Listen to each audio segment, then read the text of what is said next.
Welcome welcome welcome आप सभी का बहुत बहुत स्वागत है to episode comic verse one more. तो देखो, ब्रह्मास्त्र पिछले कुछ टाइम में एक ऐसी मूवी निकल के ये बॉलीवुड से जो पर्सनली मेरे लिए काफी ज्यादा डिफरेंट थी। आप सबका तो मुझे नहीं पता, लेकिन पहली बार ऐसा हो रहा है कि किसी बॉलीवुड मूवी को लेकर हम लोग फैन थ्योरीज बना रहे हैं। मतलब मैं तो बना ही रहा। तो कॉमिक वर्स से मैं हूं मोहित और आज हम लोग बात करने वाले उन सारे सवालों के बारे में जो ब्रह्मास्त्र मूवी हमारे सामने रखती तो है पर उनके जवाब नहीं देती। तो बिना 2 घंटे में लड़की पटाए चलिए शुरू करते हैं।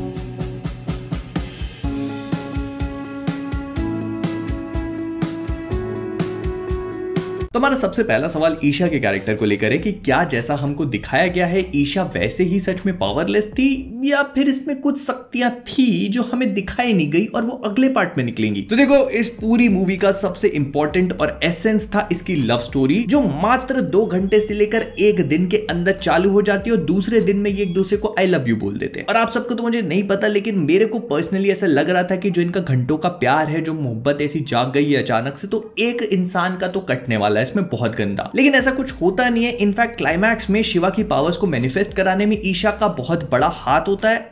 एक्चुअली 2 हाथ होते हैं। तो देखो, पहले पर्सनली मुझे सच में ऐसा नहीं लगा था कि ईशा के पास कोई ना कोई पावर्स होंगी। हाँ, मुझे ऐसा लग रहा था कि मे बी आखिर में ऐसा बताया जा सकता है कि ये विलन लोगों की साइड से ऑपरेट कर रही है, लेकिन ऐसा कुछ निकला नहीं। फिर उसके बाद जब फैन थ्योरीज निकलने लगी और बहुत सारे लोगों ने मेरे को इस चीज की तरफ पॉइंट आउट किया कि ना तो ईशा का कोई कैरेक्टर बैकग्राउंड हमें दिया गया कि वो कौन से परिवार से है, क्या है। उसके बाद गाने में भी एक बार उसको वायु से जोड़ा गया है और आखिर में जब टेंजन की डेथ होती है तो वो अपना पवन अस्त्र एक्चुअली में ईशा को देके जाता है। हालांकि वो उसका कोई भी इस्तेमाल नहीं करती है, लेकिन ये चीज ईशा के कैरेक्टर को लेकर कई सारी चीजें बता देती है। सबसे पहले तो ये कि प्रोबेबली नेक्स्ट पार्ट में ईशा के पास कोई ना कोई अस्त्र होगा और बहुत सारे लोगों का तो अभी भी ये मानना है कि ईशा का कैरेक्टर नेगेटिव साइड पे होगा, हमको बस बताया नहीं जा रहा है। और इसके पीछे कुछ कुछ चीजें हैं, जैसे एक तो ईशा का बैकग्राउंड नहीं दिया गया। फिर मूवी के एक सीन में शिवा जब ईशा का पासपोर्ट खोल के देख रहा होता है तो उसका सरनेम वो देखने नहीं देती और तुरंत उससे पासपोर्ट छीन लेती है। तो लोगों को ऐसा लग रहा था कि उसने अपना असली नाम क्यों नहीं बताया। तो देखो, पर्सनली मुझे नहीं लगता कि ऐसा कुछ भी होगा। अगर ईशा के कैरेक्टर को नेगेटिव दिखाना होता तो वो इसी पार्ट के एंड में दिखा सकते थे। मोर ओवर, इस पूरी मूवी का बेसिस ही लव स्टोरी था। प्लस अगर आगे जाकर ऐसा दिखा देते कि जिस इंसान से इतना प्यार कर रहा था वही आगे जाकर बुरी साइड पे निकल रही है, तो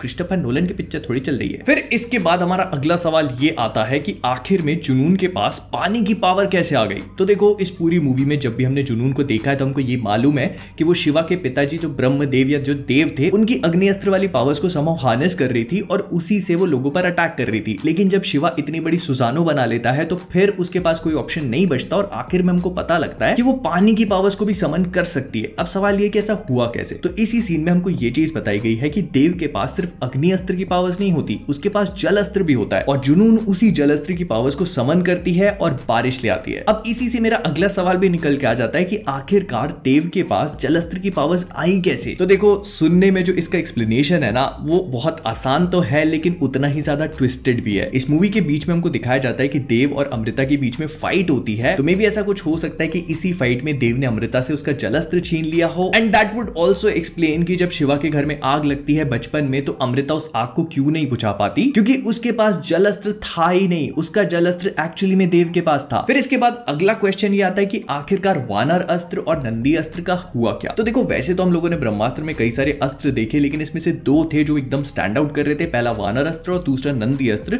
और जब इन दोनों के ओनर्स की डेथ हो जाती है तो ये चले जाते हैं जुनून के दोनों आदमियों के पास, क्योंकि वो इन दोनों को करप्ट कर देती है। लेकिन इनके ओनर्स की डेथ के बाद आखिरकार इन दोनों अस्त्रों का हुआ क्या, ये हमको नहीं बताया गया। सबसे पहले अगर हम वानर अस्त्र के बारे में बात करें तो वो उसका ओनर खाई में गिर जाता है, तो प्रोबेबली वो वहीं खाई में होगा और शायद अगली पार्ट में हमें इसका कुछ देखने को मिल जाए। लेकिन वहीं दूसरी तरफ जो नंदी अस्त्र का ओनर होता है उसकी डेथ वहीं पर गुरुकुल में हुई थी, जिसका मतलब ये है कि नंदी अस्त्र हमारे गुरुजी के पास ही होगा, तो प्रोबेबली किसी और को दे देंगे। लेकिन आई एम प्रीटी श्योर कि अगले पार्ट में हमें इनका जरूर कुछ ना कुछ देखने को मिलेगा। फिर इसके बाद हमारे अगले जितने भी सवाल है वो सब देव पे बेस्ड होने वाले हैं। And now that you think of it, तो काफी मजेदार सी चीज है कि मूवी के बारे में सबसे इंटरेस्टिंग कैरेक्टर वो था जिसकी शक्ल तक हमको दिखाई नहीं गई। तो सबसे पहला सवाल ये आता है कि आखिरकार देव था कौन। तो देखो, इस मूवी में ये चीज काफी क्लियरली समझा दी गई है कि देव इन्हीं के ब्रह्मांड का एक मेंबर था जिसके पास अग्नि अस्त्र था, लेकिन उसकी इच्छाएं और भी ज्यादा बड़ी थी। उसने सोचा कि वो ब्रह्मास्त्र को हासिल करेगा और इसी वजह से उसको रोकने वाला कोई भी नहीं था। एंड मजबूरी में उसकी खुद की वाइफ अमृता को आना पड़ा अपने जलस्त्र के साथ उसको रोकने के लिए। अब जब देव की डेथ हुई तो वो एक्चुअली में मरा नहीं बल्कि एक स्टैच्यू में कैद हो गया और उसको वापस लाने का तरीका ये था कि लोग ब्रह्मास्त्र को दोबारा से इकट्ठा कर ले। फिर इसी चीज से हमारा अगला सवाल भी निकल के आ जाता है कि क्या देव एक अच्छा इंसान था। तो देखो इस चीज के पीछे की रीजनिंग हमको समझनी पड़ेगी कि आखिरकार ऐसा सवाल है क्यों। सबसे पहले तो देव जो था वो ब्रह्मांड का मेंबर था, उसके पास अग्नि अस्त्र की शक्तियां थी एंड मोर ओवर उसकी पार्टनर भी जलस्त्र की ओनर थी जो ब्रह्मांड का पार्ट है और इन दोनों का साथ में एक बच्चा भी होने वाला था। तो कहीं ना कहीं इसमें कुछ ना कुछ अच्छाई तो होगी। इनफैक्ट ब्रह्मास्त्र का सेकंड पार्ट इसी कैरेक्टर के ऊपर होने वाला है। तो आप सबका तो मुझे नहीं पता, लेकिन मैंने अभी तक बॉलीवुड में ऐसी कोई मूवी नहीं देखी जो विलन के ऊपर बेस्ड हो। तो इन सब चीजों को देखकर ये तो समझ में आ रहा है कि कहीं ना कहीं इसमें एक अच्छा पार्ट था। लेकिन इसके साथ ही साथ हम इस बात को बिल्कुल भी इग्नोर नहीं कर सकते कि ब्रह्मास्त्र में इसने जितने भी कांड करे हैं वो सब के सब लसन मैटिक से कम नहीं थे। सबसे पहले तो जिंदा होने के लिए इतने सारे लोगों को अपने वश में कंट्रोल करके ज़ॉम्बी बना दिया, फिर उसके बाद अपनी खुद की वाइफ को जलवा दिया, उसके बाद अपने बेटे पर अटैक करवाया और उसके भी ऊपर से ब्रह्मास्त्र को जोड़ के पूरी दुनिया खत्म करने का प्लान बना चुके थे भाई साहब। तो मतलब किसी भी एंगल से कैरेक्टर अच्छा तो है नहीं, लेकिन एक टाइम ऐसा जरूर था कि ये अच्छा होगा। तो ऐसा क्या था जिसने इसको डार्क साइड पे चलने पे मजबूर कर दिया, ये सेकंड पार्ट में देखने में बहुत ज्यादा इंटरेस्टिंग होगा। कुछ स्टार वॉर्स की प्रीक्वल सीरीज की तरह जैसे एनाकिन स्काईवॉकर और डार्थ वेडर की कहानी चलती है। एंड यही चीज मुझे अपने अगले क्वेश्चन पे भी लेके आती है कि ब्रह्मास्त्र के सेकंड पार्ट में हमें देखने को क्या मिलेगा। तो देखो कहानी देव की होने वाली है और जहां तक मुझे लगता है तो ये दो हाफ्स में बटी होगी। सबसे पहला हाफ उसके पास्ट को दिखाएगा कि कैसे वो इंसान अच्छा था, फिर उसके बाद कैसे वो डार्क साइड की तरफ चला गया, और इसका सेकंड हाफ या इसके आखिरी का कुछ पार्ट प्रेजेंट टाइम में टेक प्लेस करेगा, जहां पर हम ये देखेंगे कि क्योंकि अब वो वापस आ चुका है तो उसका मकसद क्या होगा, कुछ बाहुबली के सीक्वल की तरह। और इसके बाद हमारा अगला सवाल ये है कि आखिरकार देव के पास पावर्स कौन कौन सी थी। तो देखो ब्रह्मास्त्र में अभी तक हम लोगों ने जितने भी कैरेक्टर्स देखे, मेजॉरिटी ऑफ देम के पास सिर्फ और सिर्फ एक पावर हुआ करती थी, जो अस्त्र वो कंट्रोल कर रहे थे उसी की पावर उनके पास थी। लेकिन आखिर में हमने मोनी रॉय के कैरेक्टर को देखा कि उसके पास दो पावर्स हैं और उसका रीजन सिंपल था, क्योंकि वो देव से अपनी पावर्स को ले रही थी, जिसके पास और भी कई सारी पावर्स थी। हम स्टार्टिंग से उसकी पावर्स का नमूना देखना शुरू करते हैं जब वो एसआरके के कैरेक्टर को चेयर पे बिठा करके उसका माइंड रीड करना शुरू कर देती है। और मुझे अच्छे से तो याद नहीं है, लेकिन शायद इसको इन्होंने मुकुटास्त्र कह के बताया था। और जब वो इस पावर का यूज करती है तो एसआरके के माथे पर एक निशान बन जाता है एंड वही सेम निशान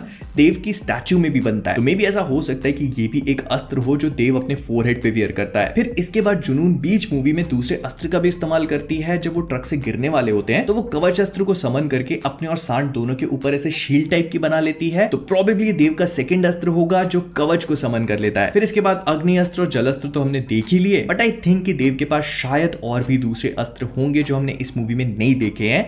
मोर ओवर मुझे एक चीज का और भी कंफ्यूजन है, हो सकता है मूवी में इस चीज को एक्सप्लेन कर दिया हो कि इसके चेस्ट में जो लगा हुआ है लाल रंग का पत्थर, ये क्या चीज है। मे बी ये कवच अस्त्र हो सकता है। और जहां तक सवाल रहा इस चीज का कि आखिरकार देव के पास इतने सारे अस्त्र आ कैसे गए, तो इसका आंसर बहुत ही सिंपल है, उसने इसके पुराने जो भी ओनर्स होंगे उनको मार करके इसे हासिल किया होगा। और इसके बाद हमारा आखिरी सवाल ये निकल के आता है कि आखिरकार देव और अमृता के कैरेक्टर्स को प्ले किस एक्टर ने किया। तो देखो जहां तक अमृता की बात है तो ये चीज 99% श्योर है कि इस कैरेक्टर को दीपिका पादुकोण ने प्ले किया है, क्योंकि मेरे थिएटर में बहुत ज्यादा क्लियर नहीं दिख रहा था, लेकिन आईमैक्स में ये बात बहुत ही क्लियरली समझ में आ रही थी, वो कैरेक्टर दीपिका ने प्ले किया है। और जहां तक बात रही देव के कैरेक्टर की, तो देखो इस चीज को लेकर बहुत सारी पॉसिबिलिटीज है। मेरे दिमाग ने इस चीज को एक्सेप्ट कर लिया है और मान लिया है कि उस कैरेक्टर को रणवीर सिंह ने प्ले किया था, क्योंकि स्टार्टिंग के सीन में जब उस कैरेक्टर को इंट्रोड्यूस करवाया जाता है तभी उसकी फिजिक रणवीर की फिजिक से बहुत ज्यादा सिमिलर लग रही थी। एंड लेट्स बी ऑनेस्ट, अगर कोई इस चीज को बहुत ही अच्छी तरह से पुल ऑफ कर सकता है तो वो दो ही लोग हैं, एक तो रणवीर सिंह और दूसरा Hrithik Roshan. And as far as I think तो ये कैरेक्टर रणवीर सिंह ही होना चाहिए, क्योंकि अगर दीपिका है तो रणवीर ऐसे थोड़ा सा